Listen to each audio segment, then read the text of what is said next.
الحمد لله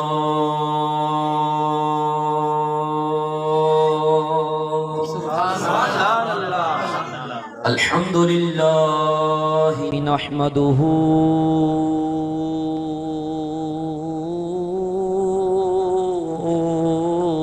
ونستعينه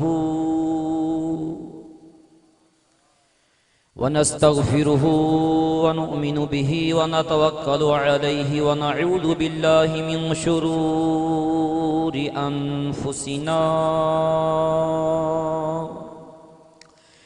ومن سيئات أعمالنا من يهده الله فلا مضل له ومن يضلله فلا هادي له ونشهد أن لا إله إلا الله ونشهد أن سيدنا ومولانا وملجانا ومأوانا وطبيبنا وطبيب قلوبنا محمد وعلى آله وأصحابه أولي الصدق والصفاء والوفاء قال الله تبارك وتعالى في القرآن المجيد فانكحوا ما طاب لكم من النساء مثنى وثلاث ورباع فإن خفتم ألا تعدلوا فواحدة قال النبي صلى الله تعالى عليه وبارك وسلم عن علي بن أبي طالب رضي الله تعالى عنه قال رسول الله صلى الله تعالى عليه وبارك وسلم يا علي إني لأعرف حجرا بمكة قبل أن أبعثه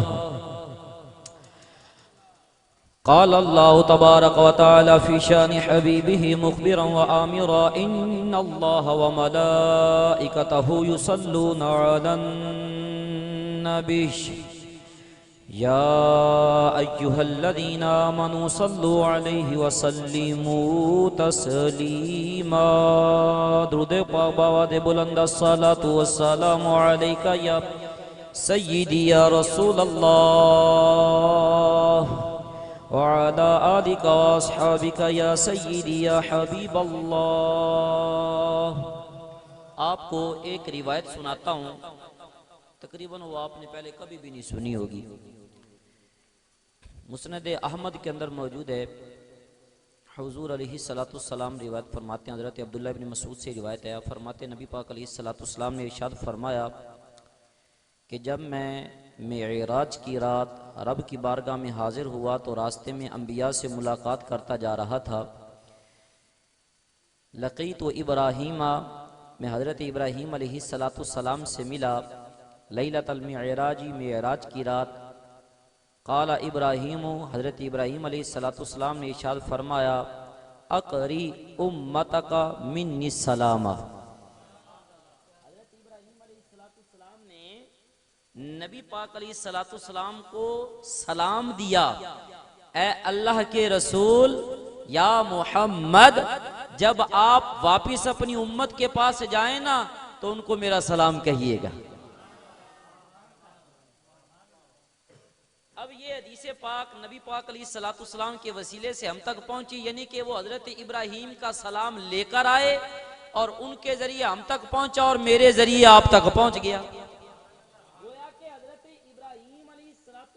ہمیں سلام کہہ رہے ہیں اور حضور علیہ السلام حضرت علی کے ساتھ پہاڑوں کے دامن سے گزر رہے ہیں کہ حضرت علی فرماتے ہیں کہ مجھے کہیں سے کوئی پڑھنے والا سنائی دیا کوئی پڑھ رہا ہے الصلاۃ والسلام علیک یا رسول اللہ فرماتے میں حیران ہوا مجھے کوئی نظر نہ آیا تو نبی پاک علیہ السلام نے فرمایا علی وہ سامنے پہاڑ پہ جاؤ دو پتھر میری ذات پہ درود پڑھ رہے ہیں کان لگا کے سننا وہ میری ذات پہ درود پڑھ رہے ہیں حضرت علی فرماتے ہیں میں گیا میں جب واپس آیا تو بڑا حیران تھا تو نبی پاک علیہ الصلوۃ والسلام نے میری حیرانگی کا عالم دیکھا نا تو فرمایا یا علی انی لأعرف حجرا بمکہ قبل ان ابعث، علی تم تو اب حیران ہو رہے ہو، میں نے تو لوگوں کو اپنا نبی ہونا بھی نہیں بتایا تھا، یہ پتھر تو تب سے میری ذات پہ درود پڑھ رہے ہیں اور میں مکے میں بیٹھا ان کا درود سن رہا تھا۔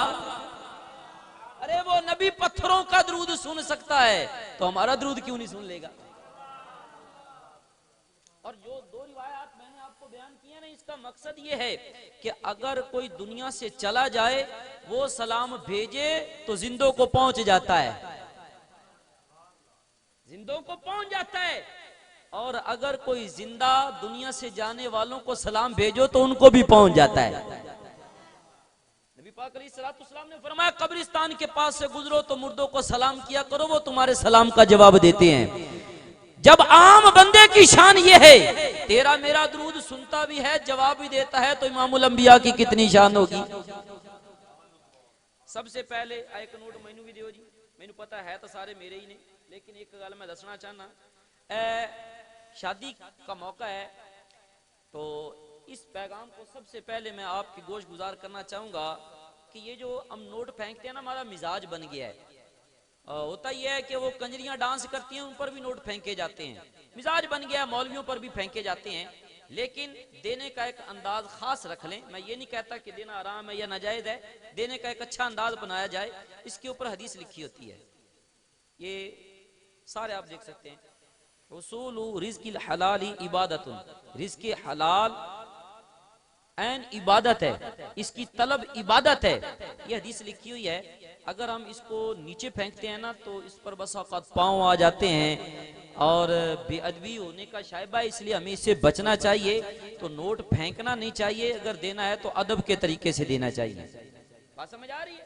لہذا یہ سب سے پہلی میری ادب کے حوالے سے بات کو گوش گزار فرما لیں۔ تو حضور علیہ الصلوۃ والسلام کی ذات پہ ہم امتی درود بھیجیں تو ہمارا حق بنتا ہے کہ نہیں بنتا ہے؟ لہذا ہمیں زیادہ چاہیے سرکار، اور ہمارا یہ ایمان ہے ہم یہاں سے پڑھیں وہ مدینے سنیں، ان کی اعلیٰ سماعت پہ لاکھوں سلام۔ مبارک موقع ہے، مبارک موقع پہ برکت والے کام کریں گے تو اور بھی ثواب ہو جائے گا۔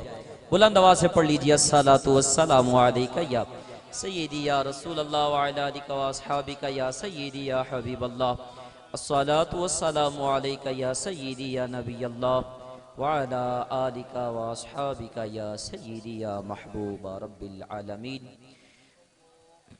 سٹیج کی زینت بنے سرزمین کمالیہ کی عظیم شخصیت، عالم نبیل، فاضل جلیل، خطیب اعظم پاکستان حضرت علامہ مولانا محمد صابر سیالوی صاحب زیدہ مجدہ، اور بالخصوص محترم المقام عزت معاب حضرت علامہ مولانا محمد زین العابدین فریدی صاحب سیالوی صاحب، اور بالخصوص جن کی شادی خانہ آبادی کے سلسلہ میں ہم حاضر ہوئے، محمد عدیل شاہد، اور محفل کی زینت آپ بھی بنے، علماء بھی بنے، اللہ ہم سب کا مل بیٹھنا قبول فرمائے۔ آپ کے لمحات بڑے قیمتی ہیں، آپ کا وقت بہت قیمتی ہے، اس قیمتی وقت کو سامنے رکھتے ہوئے قیمتی باتیں عرض کروں گا۔ اپنی عقل کا جو پیمانہ ہے اس کو وسیع رکھیے گا، انشاءاللہ ہم چند گھڑیاں بیٹھیں گے، اللہ اس کی ہمیں بہت ہی فائدے اور برکت عطا فرمائے گا۔ ہمارے ہاں ایک بات کہ پسند کی شادی کرنا یہ ایک عجیب معاملہ ہے۔ والدین کہتے ہیں کہ جی منڈا تاپے کڑی پسند کری پھردا ہے،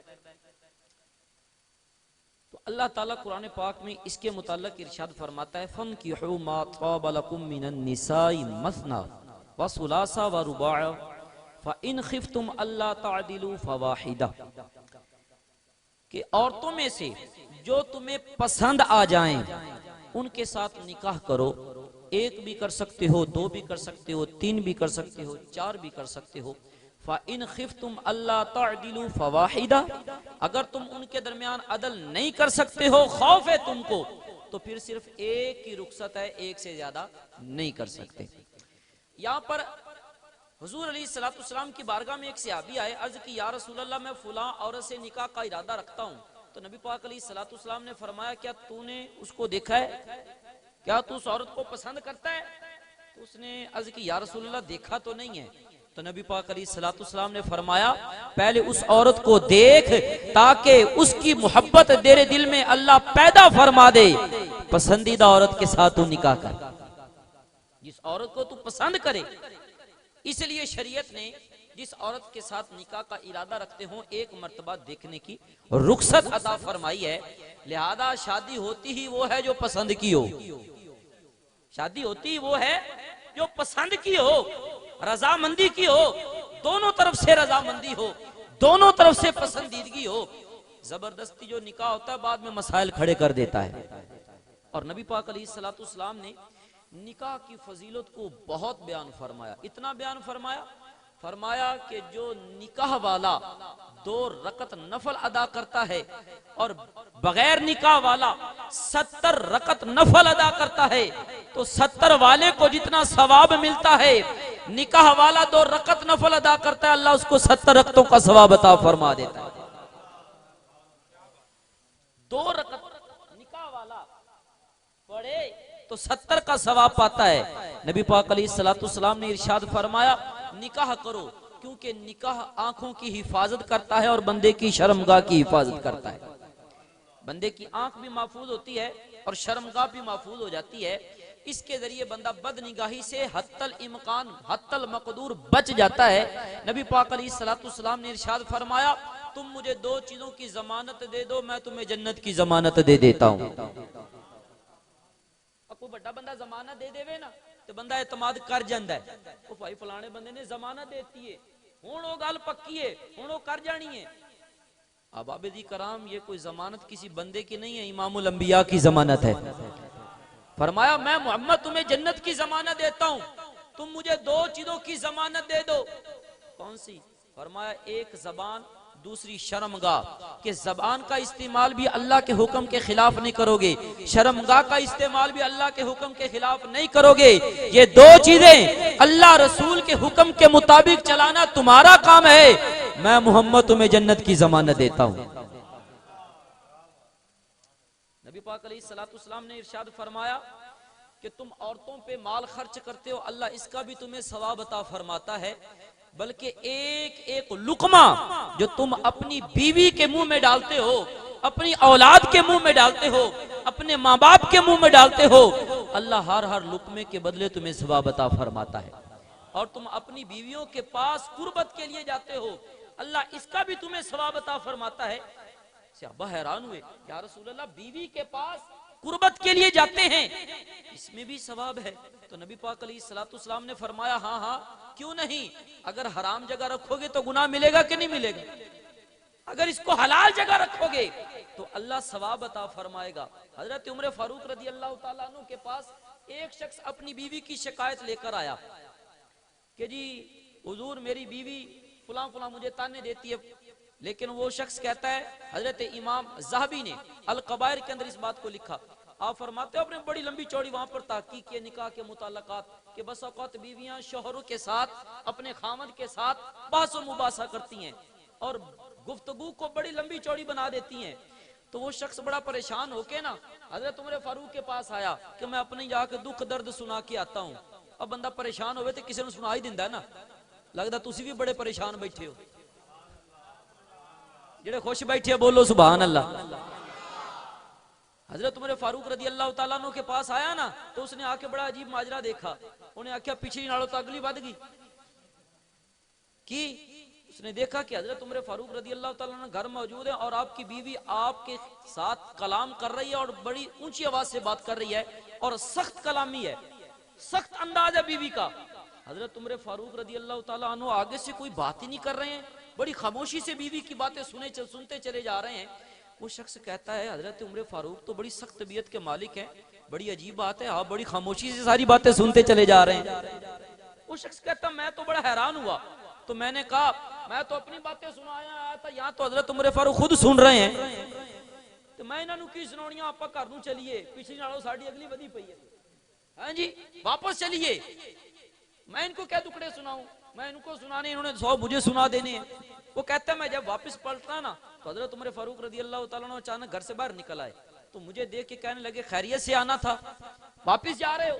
اس نے کہا جی میں تو اپنے دکڑے سنانے آیا تھا، آپ کے مجھ سے بھی زیادہ لگتے ہیں، میں تو اپنے دکڑے سنانے آیا تھا۔ حضرت عمر فاروق رضی اللہ تعالیٰ عنہ نے فرمایا ہاں ہاں کیوں نہیں، یہ مجھے باتیں سنا سکتی ہے، آخر یہ میری بیوی ہے، میرے لیے کھانا بھی تو پکاتی ہے، اس پر پکانا واجب نہیں، یہ میرے کپڑے بھی تو دھوتی ہے، اس پر میرے کپڑے دھونا واجب نہیں، یہ میرے بچوں کی خدمت بھی تو کرتی ہے، میرے بچوں کی خدمت اس پر واجب نہیں، یہ میری راحت کا سامان بھی تو بنتی ہے، میرے لیے یہ کتنا کچھ برداشت کرتی ہے، اگر کچھ مجھے سننا پڑ جائے تو اس میں کون سی بات ہے، اس میں کون سی بات ہے؟ پھر آپ نے فرمان سنایا، حضرت عمر فاروق رضی اللہ تعالیٰ نے فرمان سنا، فرمایا نبی پاک علیہ الصلوۃ والسلام کا فرمان ہے جو عورت کی سخت باتیں برداشت کرتا ہے نا، اللہ اس کو حضرت ایوب کے صبر جتنا اجر عطا فرماتا ہے، حضرت ایوب کے صبر کا اجر عطا فرماتا ہے جتنا ان کو اللہ نے صبر کا اجر عطا فرمایا، اور فرمایا جو عورت خاوند کی باتوں پر صبر کرتی ہے اللہ تعالیٰ اس کو حضرت آسیہ جو فرعون کی بیوی تھی اس کو حضرت آسیہ کے صبر کا ثواب عطا فرماتا ہے۔ اگر مرد عورت کی باتوں پہ صبر کرے تو ثواب اس کو بھی ملتا ہے، اور اگر عورت مرد کی باتوں پہ صبر کرے تو ثواب اس کو بھی ملتا ہے، لیکن یہ بات ذہن میں رہے اگر عورت بے صبری کرے گی تو اس نے گناہ پایا ہے، اگر اس نے باتیں کی ہیں، شوہر کی نافرمانی کی ہے، ناشکری کی ہے تو گناہ اس کے ذمہ ہے، وہ اپنا گناہ رب کی بارگاہ میں پائے گی، اس کی سزا رب کی بارگاہ میں پائے گی۔ نبی پاک علیہ السلام یوں عورتوں کے پاس سے گزرے عید کا خطبہ دینے کے لیے، تو فرمایا عورتوں میں نے جنت کو بھی دیکھا ہے، میں نے جنت میں مردوں کی کثرت دیکھی ہے، فقراء کی کثرت دیکھی ہے، فقراء فقیر غریب لوگوں کی میں نے جنت میں کثرت دیکھی ہے، غریب بندہ کئی ہزار سال پہلے جنت میں چلا جائے گا، اور میں نے جہنم کا بھی مشاہدہ کیا ہے، میں نے جہنم میں عورتوں کی کثرت دیکھی ہے، اور فرمایا اے عورتوں تم اللہ کی نافرمانی سے باز آ جاؤ، کثرت سے صدقہ و خیرات کیا کرو، میں نے تمہاری کثرت جہنم میں دیکھی ہے۔ عورتوں نے عرض کی یا رسول اللہ ہماری عورتوں کی کثرت جہنم میں کیوں ہوگی؟ تو نبی پاک علیہ السلام نے فرمایا کہ تم اکثر گالم گلوچ کرتی ہو، آپ کو جنے عورتاں حاجی بنی جان وکھری گال لے گالا کٹ کوئی نہیں کٹ دیا ہے، کتے لڑائی ہوندی ہوئے نا تو وہ راز کھول چھڑ دیا نے، بندہ حیران ہو جاندے تو میں بھی کدے نہیں سنے، ہاں جی فرمایا تم گالم گلوچ کرتی ہو اور اللہ کے ساتھ کفر کرتی ہو۔ انہوں نے کہا جی ہم اللہ کے ساتھ کفر کیسے کرتی ہیں؟ تو نبی پاک علیہ السلام نے فرمایا کہ تم ناشکری بہت زیادہ ہو، ناشکری کرتی ہو۔ یا رسول اللہ کس بات کی ناشکری کرتی ہیں؟ فرمایا تم اپنے خامند کی ناشکری کرتی ہو، اور حضور علیہ الصلوۃ والسلام نے فرمایا کہ تم عقل کے بھی لحاظ سے کمزور ہو، دین کے بھی لحاظ سے کمزور ہو۔ یہاں پر میں آپ کو ایک لطیف نقطہ بتانا چاہتا ہوں، جو بیدار بیٹھے ہیں وہ بولے سبحان اللہ۔ گھر میں لڑائی ہوتی ہے نا، گھروں میں لڑائی ہو جاتی ہے تو قصور کس کا ہوتا ہے؟ مولوی نے وہ گل پوچھ لی مولوی صاحب تو لڑائی پواؤں، قصور کس کا ہوتا ہے؟ گھر میں لڑائی ہوتی ہے قصور کس کا ہوتا ہے؟ صحیح بات بتاؤں تو بندے کا قصور ہوتا ہے، کیوں؟ اس لیے کہ اللہ نے بندے کو عقل بھی دگنی عطا فرمائی، ارے جس کی عقل دگنی ہے جب وہ بے صبرہ ہو جائے گا تو جس کی عقل ہی آدھی ہے وہ کیوں نہیں بے صبری ہوگی؟ ارے اس کی تو عقل ہی آدھی ہے، اس نے تو آدھی عقل استعمال کرنی ہے، اللہ نے مرد کو تو دگنی عقل عطا فرمائی ہے۔ ارے بھائی تو نے صبر کرنا تھا، تو نے برداشت کرنا تھا، جیسے میں حضرت عمر فاروق کی بات بتا کے جا رہا ہوں تو نبی پاک علیہ السلام نے عورتوں کو فرمایا کہ تم عقل کے اعتبار سے بھی کمزور ہو، دین کے اعتبار سے بھی کمزور ہو۔ عورتوں دی بےزتی ہوئے نا تو عورتیں بڑیاں پریشان ہو جاندیاں نے، ان عورتوں نے کہا یا رسول اللہ ہم عقل کے لحاظ سے بھی کمزور ہیں، دین کے بھی لحاظ سے کمزور ہیں، وہ کیسے؟ تو نبی پاک علیہ السلام نے فرمایا یہ بتاؤ تمہاری گواہی ایک مرد کے برابر دو عورتوں کی ہوتی ہے، دو عورتوں کی گواہی ایک مرد کے برابر ہوتی ہے، تم ایک عورت گواہی نہیں دے سکتی، دو عورتوں کی گواہی ہوتی ہے، مرد کی ایک گواہی قبول ہوتی ہے، تو اس لیے تم گواہی کے لحاظ سے کمزور ہو کہ نہیں؟ انہوں نے کہا جی کمزور ہیں۔ تو نبی پاک نے فرمایا یہ دین یہ عقل کے لحاظ سے کمزوری ہے، انہوں نے عرض کی یا رسول اللہ دین کے لحاظ سے ہم کمزور کیسے ہیں؟ تو نبی پاک علیہ السلام نے فرمایا کہ جب ایام مخصوصہ آتے ہیں، حیض و نفاس کے دن آتے ہیں تمہارے، اس وقت تمہیں روزہ بھی معاف ہے، نماز بھی معاف ہے، نہ تم روزہ رکھتی ہو نہ نماز پڑھتی ہو، جبکہ مردوں کو کسی حال میں بھی نماز اور روزہ معاف نہیں ہے۔ تو پھر تمہارے لیے روزہ اور نماز کا معاف ہونا یہ دین کے لیے اندر بھی دین بھی تمہارا کمزوری کے لحاظ سے، تو اس لیے عورتوں کو نبی پاک علیہ السلام نے فرمایا کہ تم عقل کے بھی لحاظ سے کمزور ہو، دین کے بھی لحاظ سے کمزور ہو، اس لیے تم خیال رکھنا۔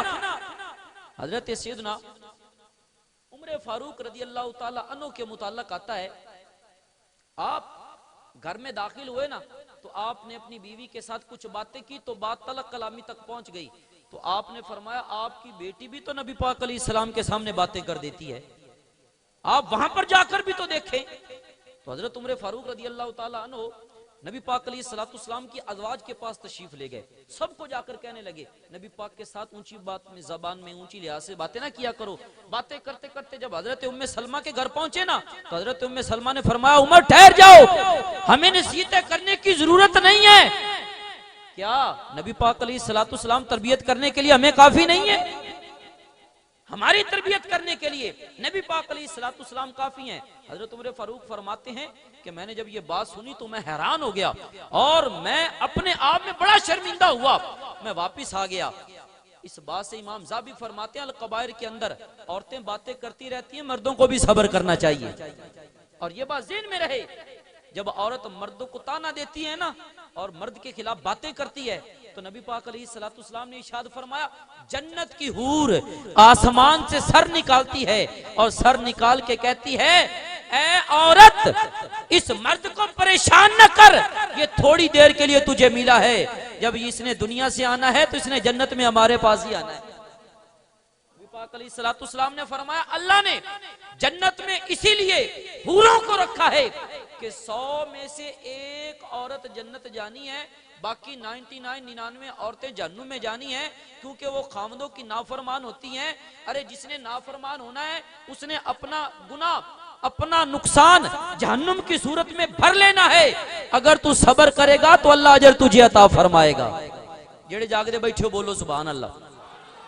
حضرت امام ابو الحسن خنقانی رحمت اللہ تعالی علیہ، حضرت امام با یزید بستامی رحمت اللہ علیہ کے چوتھے نمبر پہ خلیفہ حضرت امام ابو الحسن خنقانی رحمت اللہ تعالی علیہ، شیخ ابو علی سینا جس کا سائنسدانوں میں شمار ہوتا ہے، وہ کہتا میں امام ابو الحسن خنقانی رحمت اللہ علیہ کی زیارت کے لیے گیا، چلتا چلتا آپ کے مکان پر پہنچا، خرقان کے اندر جب میں نے دروازہ کھٹکھٹایا اندر سے عورت کی آواز آئی کون ہے آنے والا، بڑے سخت جملوں کے ساتھ عورت بولی۔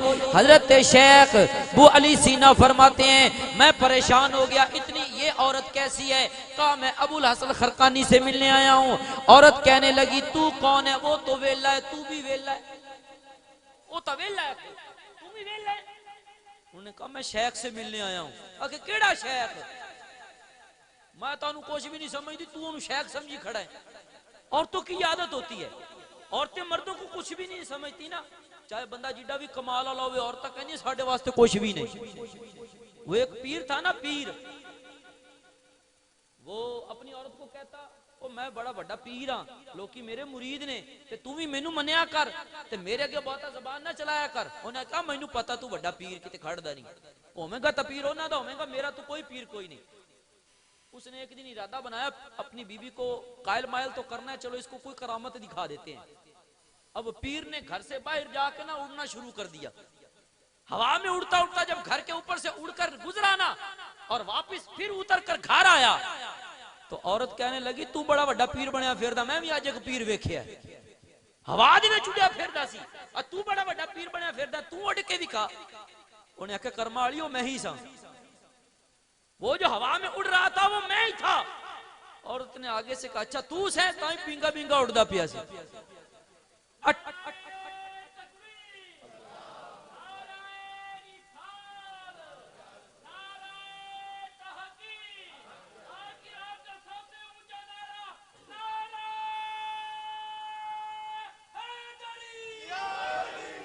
اس عورت نے بھی کہا اے شیخ کو ماننے والے، تو ماننے والا ہوگا شیخ کا، میں تو شیخ کو نہیں مانتی۔ جہاں وہ جنگل میں بیٹھا ہوگا لوگوں کے ساتھ اپنے رب کی یاد کر رہا ہوگا.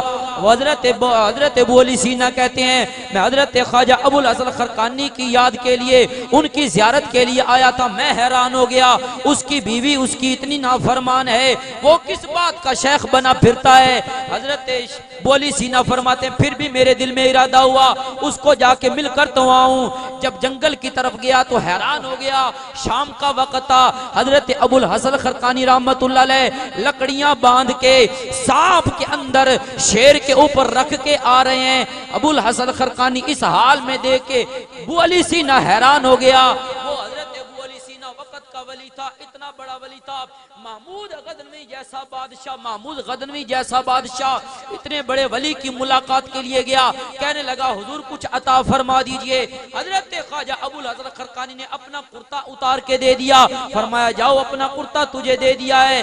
محمود غزنوی جب سومناتھ کے مندروں کو فتح کرنے لگا, بہت بڑی بادشاہ, بہت بڑی فوج کا مالک تھا, پریشان ہو گیا. حضرت ابو الحسن خرقانی کا کرتا ہاتھ میں پکڑ کے اللہ کی بارگاہ میں وسیلہ پیش کرتا ہے, مولا ابو الحسن خرقانی کے کرتے کا واسطہ ہمیں جنگ میں فتح عطا فرما دے, کافروں پر فتح عطا فرما دے. توجہ فرمائیے گا, توجہ فرمائیے گا. محمود غزنوی بادشاہ کہتا ہے جب ابو الحسن خرقانی کے کرتے کا واسطہ پیش کیا, اللہ نے اسی دن ہمیں مندروں پہ فتح عطا فرما. آج بھی ہندوؤں سے جا کے پوچھ لو, محمود غزنوی کا نام آتا ہے تو ہندو کانپ جاتے ہیں, ان کے دل ہل جاتے ہیں. وہ محمود غزنوی جب سومناتھ کے مندر فتح کر کے رات کو سویا تو خواب میں ابو الحسن خرقانی تشریف لے آئے. اتنے بڑی ولی کی بات کر رہا ہوں. حضرت خواجہ ابو الحسن خرقانی رحمت اللہ علیہ نے فرمایا او محمود غزنوی, تو نے میرے کرتے کی عزت نہیں کی, تو نے میرے کرتے کی لاج نہیں رکھی, تو نے ایک کرتے کا واسطہ پیش کر کے سومناتھ مندر کی فتح مانگی تھی. اگر تو رب کی بارگاہ میں یہ کہہ دیتا یا اللہ وہ کافر بھی مسلمان ہو جائیں, مندر بھی فتح ہو جائیں, تو کافروں نے خود ہی مندر بھی توڑ دینے تھے, کلمہ پڑھتے ہوئے تیرے پاس آ جانا تھا. ارے ابو الحسن خرقانی کے کرتے کی تو نے لج نہیں رکھی, تو نے کرامت پوری نہیں دیکھی. وہ ابو الحسن خرقانی جب شیر کے اوپر لکڑیاں رکھ کے آ رہے ہیں, سانپ کے اندر باندھی ہوئی ہیں, آنے والا دیکھ کے حیران ہو گیا, کہنے لگا شیخ کیا بات ہے, ادھر بیوی مانتی نہیں, ادھر شیر فرما بردار ہو گیا ہے. ابو الحسن خرقانی نے فرمایا اس کی باتوں پہ صبر کرتا ہوں, اللہ نے صبر کی برکت سے جانور بھی میرے تابع کر دیے. انہوں گال سمجھ آئیے ہو, بولو سبحان اللہ. بیوی کی باتوں پہ صبر کرتا ہوں, اس کی باتیں سنتا ہوں, صبر کر جاتا ہوں.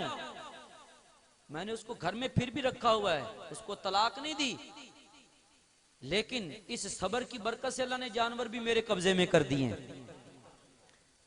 حضرت بولی سینا فرماتے میں چلا گیا, کافی عرصے بعد میں دوبارہ شیخ کی خدمت میں حاضر ہوا نا, تو میں نے پھر دروازہ کھٹکھٹایا تو اندر سے جو عورت بولی, میں نے شیخ کا پوچھا کہاں ملیں گے, تو اس نے کہا وہ جنگل میں لکڑیاں کاٹنے گئے ہیں. بڑی عزت کے ساتھ, بڑے احترام کے ساتھ اس نے بات کی. بولی سینا کہتے ہیں کہ جب میں جنگل میں گیا نا تو شیخ اپنے سر پہ لکڑیاں اٹھا کے آ رہے تھے, تو میں حیران ہو گیا, شیخ آج لکڑیاں خود اٹھا کے آ رہے ہیں. تو بولی حضرت ابو الحسن خرقانی فرماتے ہیں کہ وہ عورت دنیا سے چلی گئی ہے, میں نے دوسری عورت سے شادی کر لی ہے. یہ عورت بڑی فرما بردار ہے, میری بڑی عزت کرتی ہے.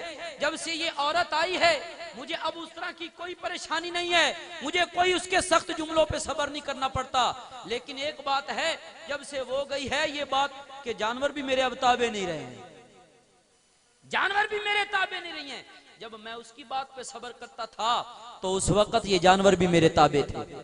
تو میرے بھائی یہ بازین میں رہے, عورت اگر کوئی بات کرتی ہے, لیکن حضرت خواجہ ابو الحسن خرقانی نے فرمایا اس کو میں نے اس لیے رکھا تھا کہ اس کے اندر ایک بڑی خوبصورت بات تھی, اس کے اندر ایک بڑی خوبصورت بات تھی.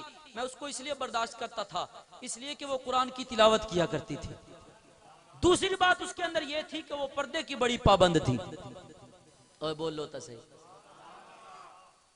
پردے کی بڑی پابند تھی. اور یہ بات ذہن میں رہے نماز بھی اس بندے کی قبول ہونی ہے جس کی عورتیں گھر میں پردہ کرتی ہیں. گھر میں رہنے والی جن کی عورتیں با پردہ ہیں نا, باہر آتی جاتی ہیں پردہ کرتی ہیں. حضرت ابو الحسن خرقانی فرماتے ہیں وہ پردہ عورت تھی. نبی پاک علیہ الصلوۃ والسلام کی بارگاہ میں ایک عورت نے پیغام بھجوایا, یا رسول اللہ میرا شوہر فلاں علاقے میں غزوے جنگ کے لیے گیا ہوا ہے سرحد پہ, لیکن مجھے جاتے جاتے ایک بات کہہ گیا ہے کہ گھر سے باہر نہیں نکلنا جب تک میں واپس نہ آ جاؤں. گھر سے باہر نہیں نکلنا. اور میرا ابا بیمار ہے, یا رسول اللہ کیا اجازت ہے اپنے باپ کی زیارت کراؤں؟ لیکن شوہر کا حکم یہی ہے, خامد کا حکم یہی ہے کہ گھر سے باہر نہیں جانا. نبی پاک علیہ الصلوۃ والسلام نے فرمایا تجھے اجازت ہے تو جا سکتی ہے, لیکن اگر اپنے خامد کی بات مانے تو تیرے لیے زیادہ اچھا ہے. اج تا عجیب گل ہے نا جی, عورت نو پتہ بعد چلا لگدا ہے گا, کال بعد چوندی ہے, یہ تیاری پہلے بڑی ہوندی ہے. اگر جی میں چلی ہاں کم چلی ہاں تے ماں پیو کولے, شوہر تو اجازت لین دی لوڑ ہی کوئی نہیں.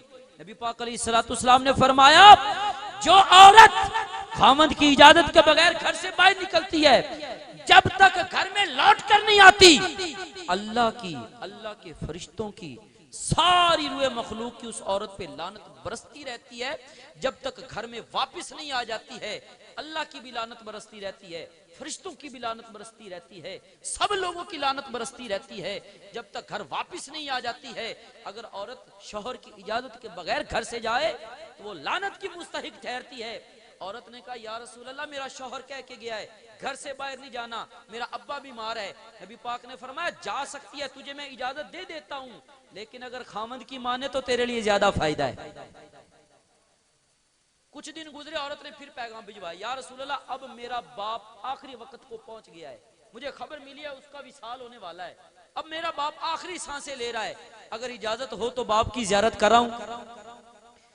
نبی پاک علیہ الصلوۃ والسلام نے فرمایا تجھے اجازت دے دیتا ہوں, لیکن اگر تو نہ جائے, اگر نہ جائے تو تیرے لیے فائدے کی بات یہی ہے, اپنے خامند کی بات مانے تو تیرے لیے فائدے کی بات یہی ہے. یہ باتیں تھی سننے والی, یہ باتیں تھی عمل کرنے والی. توجہ فرمائیے گا, آج مرد بھی کس بات کے عجیب و غریب باتوں کے شکار ہو چکے ہیں. عورتیں بھی ڈرامے دیکھ دیکھ کے اس سے نصیحت حاصل کرتی ہیں. میں نے عورتوں سے کہا ڈرامے نہ دیکھو. عورت کہنے لگی قاری صاحب ڈرامیاں دے وچ بڑیاں چنگیاں گلاں سکھائیاں جاندیاں نے, بڑے سبق سکھائے جاندے رہے. میں نے کہا تو ڈراموں سے سبق نہ سیکھ, مصطفیٰ کے فرمان سے سبق سیکھ. توجہ فرمائیے گا, مصطفیٰ کے فرامین سے سبق سیکھ. حضرت سخی سلطان العارفین بھی یہی فرماتے ہیں, حسن دیکھے او تو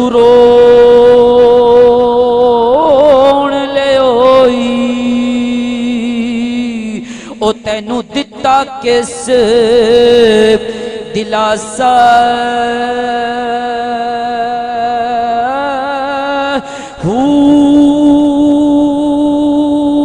عمر بندے دی او یارا ایویں گزری جویں پانی وچ پتاسا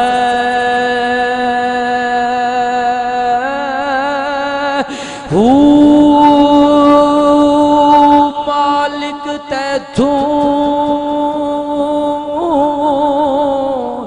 او یارا لیکھا منگسی اتے رتی گھٹنا ماسا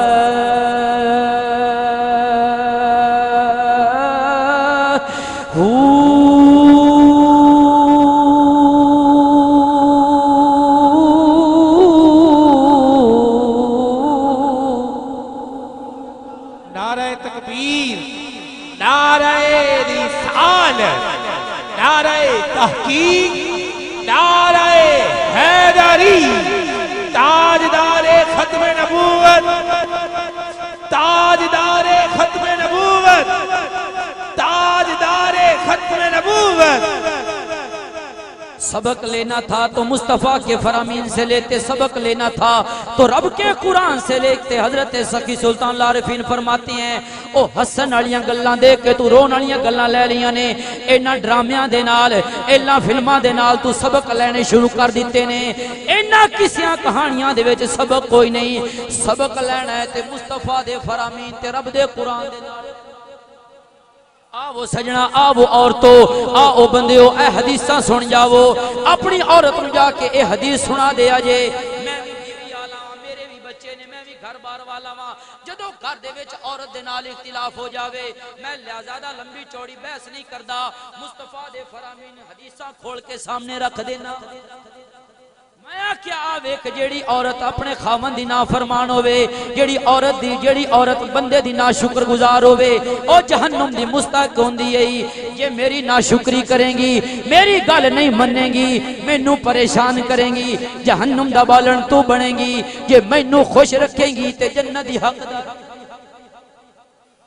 انیاں گلاں جدوں میں انہوں سنانا اپنی گھر والی نو موہ مو جاندی ہے تساں اے حدیث اپنے گھر سنا کے ویکھیا جے عورت پردے دی مستحق بن جاوے گی پردے دار بن جاوے گی عورت آ کے عرض کرنے لگی یا رسول اللہ صلی اللہ تعالی پیغام آیا یا رسول اللہ صلی اللہ تعالی علیہ بارک وسلم میرا والد ہن تا مرگ الموت وفات قریب چلا گیا یا رسول اللہ ہن تا میرا باپ فوت ہونے والا ہے زیارت کراواں مدنی تاجدار نے فرمایا نا تو جا سکتی ہیں اگر اپنے خاوند دی فرما برداری کریں تیرے واسطے بہتر رہی ہوئے نبی پاک علیہ السلام دی بارگاہ دے وچ جدوں چوتھی ویری پیغام آیا صحابہ فرماندے نے ساڑیاں اکھاں دے وچوں آنسو جاری ہو گئے عورت دا پیغام آیا یا رسول اللہ میرا ابا وصال کر گیا ہے آخری ویری اپنے ابے دا دیدار کراواں یا رسول اللہ اجازت عطا فرما دیو مدنی تاجدار نے فرمایا تینوں اجازت دے دیواں گا لیکن اپنے خاوند دی فرما برداری کریں تا بہتر ہی دی فرما برداری کریں تا بہتر ہی ہوئی صحابہ فرماندے نے اسی اپنی اکھاں دے نال ویکھیا اس دے عورت دے والد نو قبر دے وچ اتار دتا گیا جدوں اس دا شوہر واپس آیا اس نے آ کے سارا قصہ پیش کیتا یا رسول اللہ میری بیوی دا بار بار پیغام آیا تسی فرمی بیری فرما برداری دا حکم عطا فرمایا مدنی تاجدار صلی اللہ تعالی علیہ وآلہ وسلم نے فرمایا اگر عورت نو رب تو علاوہ سجدہ کرنے دا حکم ہوندا تو میں حکم نندا کہ عورت خامد نو سجدہ عورت خامن نو سجدہ کر دی آباب دی کرام بڑیاں شانہ والے بڑیاں عظمتاں والے دنیا تے لوگ آئے نبیاں نو سجدے دا حکم نہیں ولیاں نو سجدے دا حکم نہیں غوث قطب عبدال قلندر بڑیاں شانہ والیاں لوکاں نو مدنی تاجدار نے فرمایا سجدے دی اجازت نہ میں نے دیندا اگر سجدے دی اجازت دیندا کہ عورت نو دیندا اپنے خامن نو سجدہ کر دی لیکن میری شریعت دے اندر رب تو سوا کسے نو سجدہ جائز کوئی نہیں فرمایا اس عورت نے تیری بیوی نے تیری فرما برداری کیتی ہے جا خوشخبری بھی لے جا او عورت تیری بخشی گئی اس دا والد بھی بخشیا گیا تیری فرما برداری دے نال عورت بھی تیری جنت دے وے جاوے گی اس دا باپ بھی جنت وے جاوے گا وہ سجنا ایسے واسطے عورت جدو خامن دی فرما بردار ہو جاندی ہے دنیا دے وچ بھی جنتی تے آخرت دے وچ بھی عورت اور یہ بات ذہن میں رہ جائے نبی پاک علیہ السلام نے فرمایا ایک عورت اپنے ساتھ 4 بندوں کو جہنم میں لے کے جائے گی بیٹھے ہو 4 بندیاں نو ایک عورت جہنم دے وچ لے کے جائے گی 4 بندیاں نو ایک عورت نبی پاک علیہ السلام نے فرمایا سب سے پہلے عورت مطالبہ کرے گی کہ مولا آج اگر میں جہنم کی مستحق ٹھہری ہوں اگر میں تیری نافرمان ٹھہری ہوں میں شوہر کی نافرمان ٹھہری ہوں تو اس کی وجہ یہ ہے کہ میرے باپ نے میری تربیت نہیں کی تھی میرے باپ نے مجھے دین نہیں سکھایا تھا یا اللہ آج اس لیے تیری نافرمان بن گئی ہوں تو اللہ فرمائے گا اپنے ساتھ اپنے باپ کو بھی جہنم میں لے جا عورت کہے گی یا اللہ میرا باپ جب چلا گیا تھا نا تو میرے باپ کے بعد میرا سرپرست میرا ولی میرا بھائی تھا میرے بھائی نے بھی میری تربیت نہیں کی ہے تو اللہ فرمائے گا پھر اپنے بھائی کو بھی جہنم میں لے جا پھر عورت کہے گی یا اللہ جب بھائی اور باپ سے آزاد ہو کے شوہر کے پاس گئی تھی نا تو اس نے بھی مجھے دین نہیں سکھایا تھا عورت کے استاد 3 ہیں عورت کے استاد 3 ہیں باپ بھائی اور اس کا شوہر جب یہ 3 دین نہیں سکھائیں گے تو عورت جاہل ہو جائے گی. عورت کہے گی یا اللہ آج اگر تیری نافرمان ٹھہرائی ہوں گئی ہوں تو اس کی وجہ یہ ہے میرے شوہر نے بھی مجھے دین نہیں سکھایا. تو اللہ فرمائے گا اپنے شوہر کو بھی اپنے ساتھ جہنم میں لے جا. پھر وہ عورت کہے گی یا اللہ میرے شوہر کے بعد میرا بیٹا بھی تھا جس کے لیے میں ہر بات برداشت کر جاتی تھی, اس کی ہر بات ماننے کو تیار ہو جاتی تھی. وہ راتوں کو کہتا تھا تو رات کو فرما برداری, اگر دن کو کہتا تھا تو دن کو فرما برداری, اس کی ہر بات پہ لبیک کہتی تھی. مولا میرے بیٹے نے بھی مجھے کوئی بات دین کی نہیں سکھائی تھی. تو اللہ فرمائے گا اپنے بیٹے کو بھی اپنے ساتھ جہنم میں لے جا. نبی پاک علیہ السلام نے فرمایا ایک عورت اپنے ساتھ 4 لوگوں کو جہنم میں لے کے جائے گی. کہ جنت وچ جانا جی تے پھر عورتاں نوں بھی دیندار بنانا پوے گا. جنت وچ جانا ہے جنہاں نے جانا بولو سبحان اللہ. جنت وچ جان واسطے آپا کہنے مولوی صاحب ایک باری سبحان اللہ کہہ لوا تے جنت لے جا. شارٹ کٹ یا کوئی طریقہ دسو جنت جان دا, یہ تے سبحان اللہ بڑی سوکھی ہے. میرے بھائی جنت کوئی اتنی آسان بھی نہیں ہے, جنت اتنی مشکل بھی نہیں ہے. نبی پاک علیہ الصلوۃ والسلام نے فرمایا جنت جوتے کے تسمے سے بھی زیادہ قریب ہے, اسی طرح جہنم بھی جوتے کے تسمے سے زیادہ قریب ہے. اب بندے کی مرضی ہے وہ جنت کی طرف جانا چاہتا ہے یا جہنم کی طرف جانا چاہتا ہے. احباب دی کرام اس لیے ہمیں چاہیے اپنی عورتوں کو پردہ بھی کروائیں. ہاں جب ہماری عورتیں نافرمان ٹھہرائیں گی نا رب کی بارگاہ میں تو انہیں لے کے ہم کو ہی جانا ہے. اگر 99 عورتیں جہنم میں جانی ہے نا تو یہ بات بھی ذہن میں رکھیں. حضرت عمر فاروق رضی اللہ تعالیٰ عنہ کی بارگاہ میں ایک شخص اپنے بیٹے کو لے کے آیا, حضور اس نے مجھے تھپڑ مارا ہے, اس نے مجھے تھپڑ مارا ہے. تو حضرت عمر فاروق رضی اللہ عنہ نوجوان سے پوچھا تو نے اپنے باپ کو تھپڑ کیوں مارا ہے؟ تو نوجوان نے کہا حضور میرا ایک سوال ہے, کیا ماں باپ کے ذمے کچھ حق ہیں جو اولاد کے پورے کرنے ہوتے ہیں؟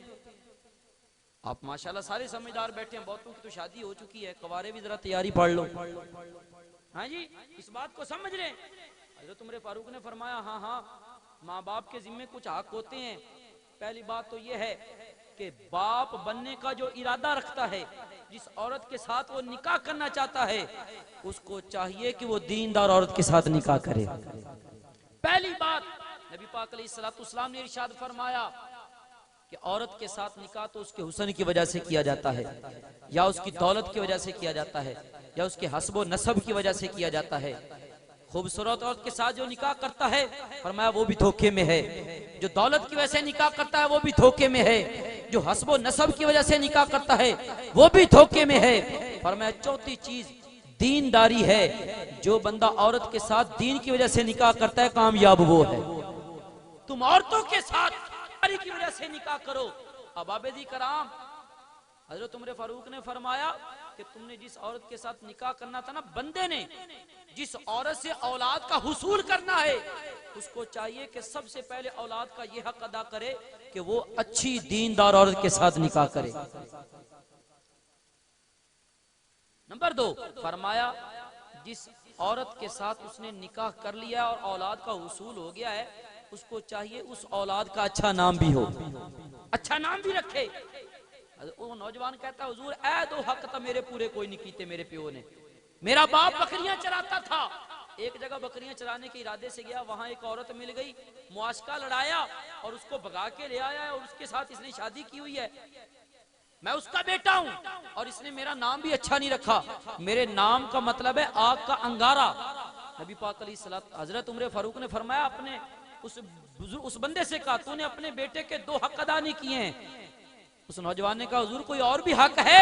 حضرت عمر فاروق نے فرمایا ہاں تیسرا حق, آخری حق یہ ہے کہ اولاد کو دین بھی سکھائے, اولاد کو دین بھی سکھائے. اس نوجوان نے جب جو بات کہی نا اپنے دل میں یہ لکھ کے جائیے گا. اس نوجوان نے کہا حضور میرے ابا نے مجھے دین بھی نہیں سکھایا ہے, اس لیے کہ میرا ابا بکریاں چراتا ہے اور مجھے اپنے ساتھ لے کے چلا جاتا ہے, سارا دن بکریاں میں چراتا ہوں. میرے ابے نے مجھے ایک بات سکھائی ہے, جب بکریاں دائیں بائیں ہو جائیں نا تو ان کو سیدھا کرنے کا طریقہ یہ ہے سوٹا پکڑو, ادھر مارو اور ادھر مارو, بکریاں سیدھی ہو جاتی ہیں. حضور